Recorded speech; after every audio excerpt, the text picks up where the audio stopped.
सच्चाई। बहुत समय पहले किसी स्कूल की तीसरी क्लास में बहुत सारे बच्चे पढ़ते थे। उसी क्लास में अंश और वंशी का नाम के दो दोस्त भी पढ़ते थे। उन दोनों को ही टीवी देखना बहुत अच्छा लगता था। वो जैसा टीवी में देखते थे वैसे ही क्लास में किया करते थे। मैं आयरन मैन की तरह इतना ऊपर से कूद सकती हूँ। बस, मैं तो कैप्टन अमेरिका की तरह इससे भी ऊपर से कूद सकता हूँ। मैंने कल एक फिल्म देखी। उस फिल्म में स्पाइडरमैन एक पतले से धागे की मदद से दीवार पर चढ़ गया। हाँ, मैंने भी वो फिल्म देखी थी। वो पहले दीवार पर चढ़ गया, फिर दीवार पर से कूद भी गया और उसे कुछ भी नहीं हुआ। फिर तो हम भी वैसे ही कूद सकते हैं। हाँ, मैं कल कूदने के लिए रस्सी लेकर आऊंगा। हम उसकी मदद से पहले दीवार पर चढ़ेंगे और फिर दूसरी तरफ कूदेंगे। बहुत मजा आएगा। अगली सुबह वंश ने घर से निकलने से पहले अपने स्कूल बैग में एक पतली सी रस्सी रखी और वो स्कूल के लिए निकल गया। सुबह सुबह जब सारे बच्चे प्रेइंग ग्राउंड में प्रेयर कर रहे थे, अंश और वंशिका स्कूल में ही बनी एक बहुत ऊंची दीवार के पास गए। पहले हमें इस रस्सी को ऊपर से बांधना होगा। ये कहकर दोनों छत पर गए। उन्होंने रस्सी को छत पर किसी मजबूत चीज से बांध दिया और नीचे आ गए। चलो, अब हम भी स्पाइडरमैन की तरह इस रस्सी की मदद से छत पर चढ़ते हैं। पहले मैं चढ़ूंगी।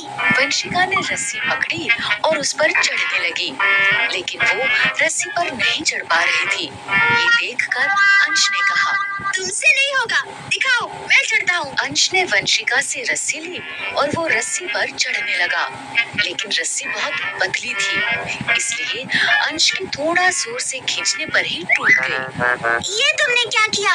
तुमने रस्सी तोड़ दी। कोई बात नहीं, हम स्पाइडरमैन की तरह ऊपर नहीं चढ़ सकते तो क्या हुआ?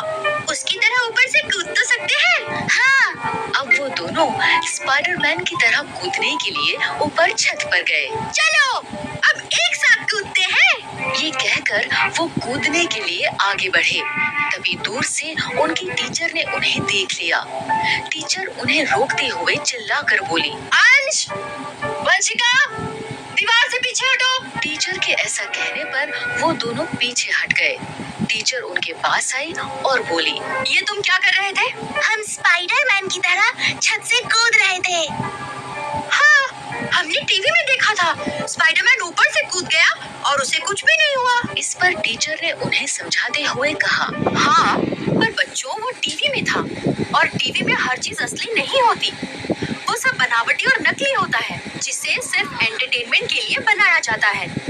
इसलिए हमें कभी भी टीवी में दिखाई जाने वाली चीजों की नकल नहीं करनी चाहिए। टीचर के ऐसा समझाने पर बच्चे समझ गए। सॉरी टीचर, हम आपकी बात समझ गए। अब हम कभी टीवी की नकल नहीं करेंगे। इस तरह अंश और वंशिका टीवी की सच्चाई समझ गए और फिर उन्होंने कभी टीवी की नकल नहीं की।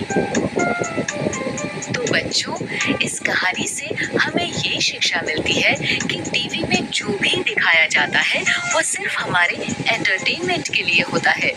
इसलिए हमें उसे सिर्फ एंटरटेनमेंट की तरह ही देखना चाहिए और रियल लाइफ में